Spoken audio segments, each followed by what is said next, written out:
집중 분석 이슈타임 시간입니다. 오늘은 이데일리 권소연 기자와 이야기 나눠보겠습니다. 안녕하십니까? 네, 안녕하세요. 자, 먼저 오늘 이슈와 관련한 뉴스부터 화면으로 확인해 보시겠습니다. 자, 이데일리 기사인데요. SK하이닉스 인텔 낸드 메모리 사업 인수, 점유율 2위로 껑충이라는 제목입니다. SK하이닉스가 인텔의 낸드 메모리와 저장 장치 사업을 인수한다. 이로써 세계 낸드 메모리 시장 점유율 2위 자리에 오를 전망이다. SK하이닉스는 기업용 SSD 등 솔루션 경쟁력을 강화해 글로벌 선두권 기업으로 도약한다는 방침이다. 전체 메모리 시장에서 국내 기업들의 영향력도 한층 더 강화될 것으로 기대된다라는 내용입니다. 자, SK하이닉스가 글로벌 반도체 시장에서 도약의 발판을 마련했는데요. 앞서서 미국 엔비디아가 세계 최대 규모의 그런 M&A 결정을 내린 바도 있고요. 현재 또 미국 반도체 설계업체 AMD가 또 추가 인수를 또 추진 중이라는 소식도 들려오고 있는 상황입니다. 글로벌 반도체 업계의 그 재편 움직임이 뜨거운 상황인데 여기에서 SK하이닉스의 인텔 낸드 사업 인수와 관련해서 자세한 내용 살펴보도록 하겠습니다. 자, 어제 아침에 이 큰 뉴스가 터졌어요. SK하이닉스가 인텔의 메모리 사업, 낸드 메모리 사업 부문을 10조 원에 인수한다는 소식이었죠.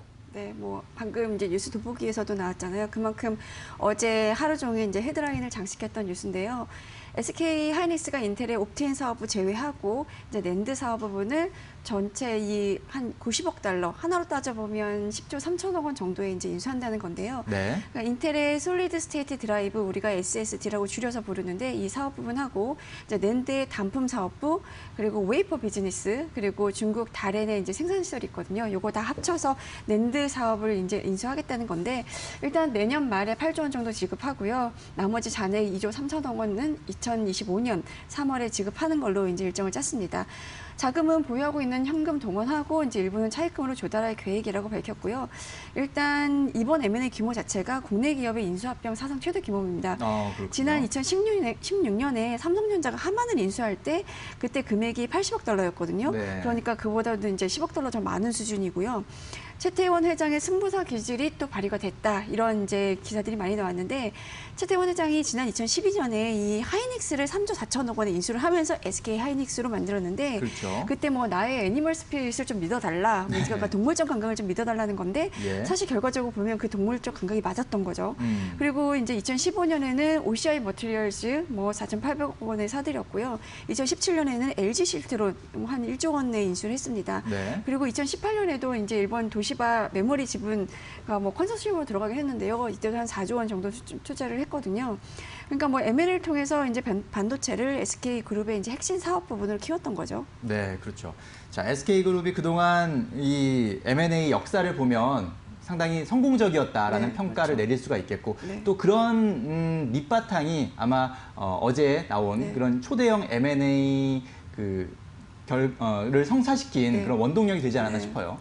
이게 사실 SK하이닉스를 보면 이제 디램에 비해서 이 낸드 플래시 부분이 좀 취약했다는 지적들이 좀 많았거든요. 네. 2분기 실적 기준으로 보면 이제 디램이 72%에 달했고 낸드가 24% 수준에 그쳤습니다.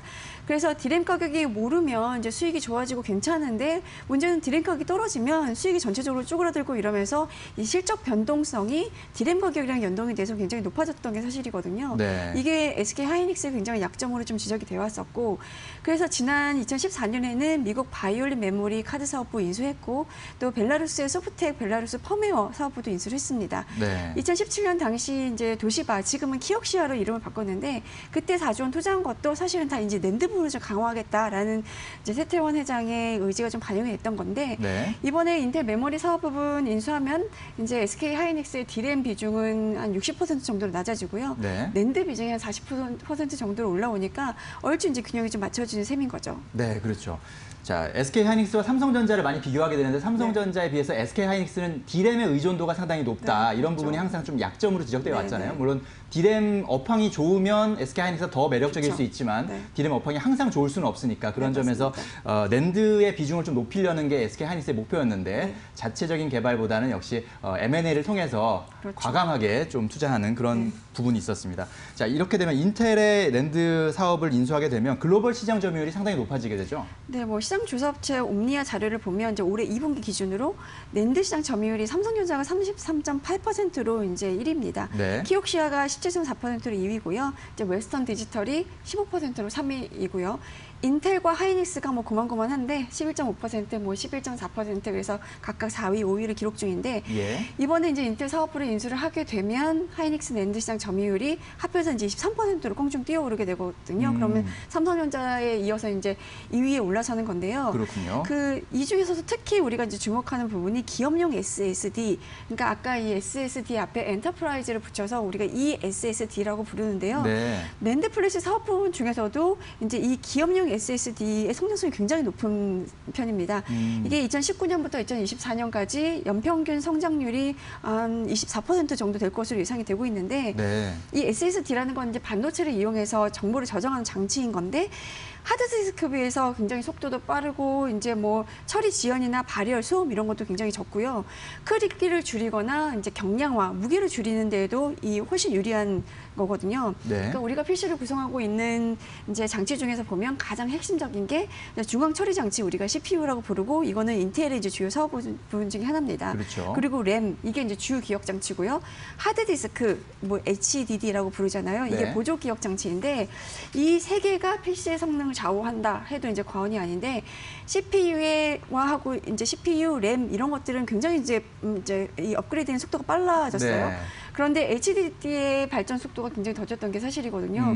그래서 이 하드디스크를 대체할 SSD가 굉장히 주목을 받고 있었는데 이 중에서도 기업용 SSD 시장의 이제 2분기 점유율을 보면 삼성전자가 34% 그리고 인텔이 이제 30%였고요. 하이닉스가 이제 7%였거든요. 네. 그러니까 인텔과 하이닉스를 합하면 37%가 되는 거니까 삼성전자를 제치고 이제 1위로 올라서게 되는 겁니다. 예. 인텔이 사실 이 기업용 SSD 관련해서는 뭐 국제 표준을 주도한다라고 할 정도로 굉장한 기술력을 갖고 있었고요. 이 부분에서는 영업이익률 두 자릿수라서 수익성도 굉장히 좋은 사업 부분입니다. 그렇군요. 네. SK 하이닉스가 인수하는 것 중에 낸드 사업 부문 안에 이제 네. 인텔의 기업용 SSD 네. 이 부분이 포함되어 있는데 여기서 인텔의 점유율이 상당히 높았군요. 네. 그렇게 되면 SK 하이닉스가 기업용 SSD 시장에서만큼은 이제 점유율 1위로 올라서게 되는 거고 그렇죠. 어쨌든 삼성전자와 SK 하이닉스가 D램에서 지금 네. 1, 2위를 하고 있는데 네. 이제 낸드에서도 1, 2위를 하게 되니까 정말 우리나라 반도체 업체가 이 메모리 반도체 쪽에서 정말 아주 발군의 그런 역량을 네. 발휘하고 있다는 게 참 기분 좋은 소식인 것 같습니다. 그런데 궁금한 것은 이렇게 좋은 건데 인텔이 네. 왜 이것을 SK 하이닉스에 넘겼는지 좀 궁금하거든요. 사실 인텔이 뭐 이 반도체 시장이 한때 이제 글로벌 반도체 시장을 호령했을 정도로 강자였잖아요. 네. 근데 환경 변화에 뭐 제때 대응하지 못했다는 평가들을 좀 많이 받아왔습니다. 일단 우리가 이제 스마트폰 출시가 되면서 이게 PC에서 이제 모바일로 굉장히 빠른 속도로 넘어갔는데 그렇죠. 이럴 때 대응을 제대로 못했고 최근에 이제 차세대 반도체 경쟁에서도 좀 뒤처진 상황이었거든요. 네. 그러니까 CPU 부분 경쟁사인 미국의 AMD가 지난해 이제 7나노 CPU를 출시를 했는데 인텔은 이제 2분기에 뭐 7나노 CPU 출시할 것이다 이런 기대감이 높았지만 이제 실적 발표하면서 출시 지연될 수밖에 없다 이런 얘기를 해서 좀 실망감을 줬고요. 예. 또 애플이 인터넷 반도체를 그동안 공급받아 왔었는데 최근에 이제 대만의 TSMC 뭐 여기로 이제 반도체 생산을 좀 맡기기 시작하면서 이 부분에서도 조금 밀리는 양상이었고요. 네. 그리고 지금 뭐 한창 미중 무역 분쟁이 심하게 진행이 되고 있잖아요. 그래서 인텔의 메모리 사업은 좀 쉽지 않았던 상황인데 이번에 이제 낸드 사업부를 매각을 하게 되면 이제 인텔은 완전히 이제 비메모리 사업에만 치중을 할 수 있게 되는데 뭐 이렇게 매각한 대금 이제 10조 3천억 원 정도로 비메모리 분야 투자를 좀 강화할 것이다라는 분석도 있고요.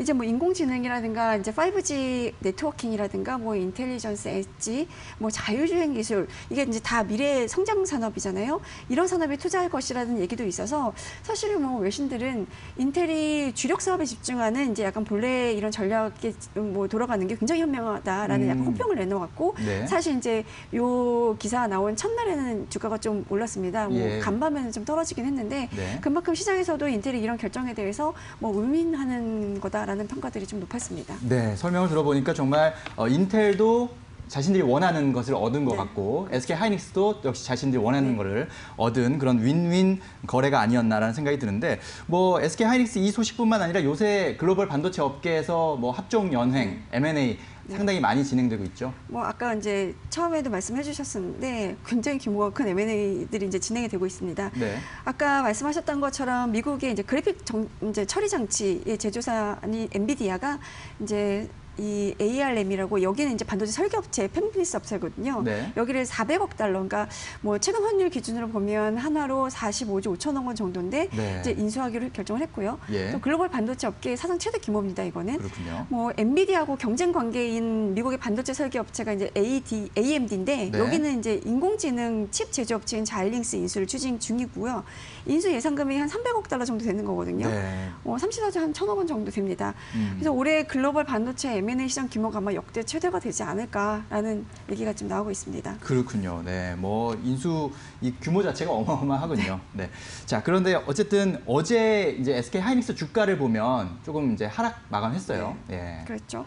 이게 이 뉴스가 사실 이제 밤사이에 월스트리트저널이 보도를 하면서 이제 알려졌고 우리나라 이제 시간 기준으로 보면 개장하기 10분 전에 이제 한 8시 50분 정도에 SK 하이닉스가 공시를 통해서 이제 공식적으로 인정을 했습니다. 네. 그래서 이제 뭐 SK 하이닉스 주가 흐름 보면 하락세로 출발했다가 바로 반등해서 대략 한 5% 정도 오르면서 9만 원을 넘기도 했었는데 결국은 이제 오전에 상승폭도 반납하고 하락 반전해서 1.73% 하락한 85,200원으로 어제 거래를 마쳤거든요. 이게 일단은 워낙에 이제 투자 규모가 크니까 뭐 투자 심리가 좀 위축된 거 아닌가 싶은데 지난 2017년에 뭐 키옥시아에 4조 원 정도 넣었고 네. 이번에 또 10조 원 정도 이제 10조 원이 넘는 자금을 투입을 해야 되니까 자금 마련 부담이 일단 있고요. 낸드는 사실 뭐 디램에 비해서 좀 수익성이 떨어지는 게 사실이거든요. 그래서 그 부분은 좀 주가가 떨어진 이유가 아닌가 하는 생각도 좀 드는데 일단 증권가 애널리스트 이제 몇 개 리포트 나온 거 보니까 낸드 시장 내 경쟁사가 일단 줄어들면서 낸드 시장이 좀 장기적으로는 안정세를 찾아갈 것이다라는 네. 전망치를 좀 내놓고 있고요. 그리고 SK 하이닉스로서는 그동안 가장 큰 약점으로 거론됐던 게 바로 이제 이 SSD 분야였는데 뭐 삼성 D를 이어서 이제 새로운 강제를 부담할 수 있다라는 점이 긍정적으로 평가가 되고 있고 자금 부담 이런 것도 뭐 10조 3천 원이 적은 금액은 아니지만 보통 이제 생산시설, 그러니까 반도체 생산시설 하나 세운다 한 10조 원 정도 들어가거든요. 그렇죠. 그런데 지금 이제 인수해 오는 것 중에 중국의 다른 공장이 있잖아요. 그런 거 생각하면 이게 그렇게 비싼 가격도 아니다라는 예. 평가들도 나오고 있습니다. 네. 이제 그런데 한편으로는 이제 SK 하이닉스 입장에서는 낸드 사업이 이제 단기적으로 흑재 전환할 수 있다라는 기대를 하기는 좀 어려운 상황이니까 이런 부분에서는 조금 부정적이지 않나 하는 얘기도 좀 나오고 있습니다. 네. 자, SK 하이닉스가 그동안 좀 염원해왔던 낸드 플래시 부문의 어떤 경쟁력을 인텔의 이 낸드 사업 인수로 인해서 빠르게 좀 만회할 수 있을지 이런 부분들을 잘 지켜봐야 될 것 같고요. 또 오늘 SK 하이닉스의 주가 흐름도 좀 관심이 가는 포인트이기도 합니다. 네, 오늘 말씀 잘 들었습니다. 감사합니다. 네, 고맙습니다.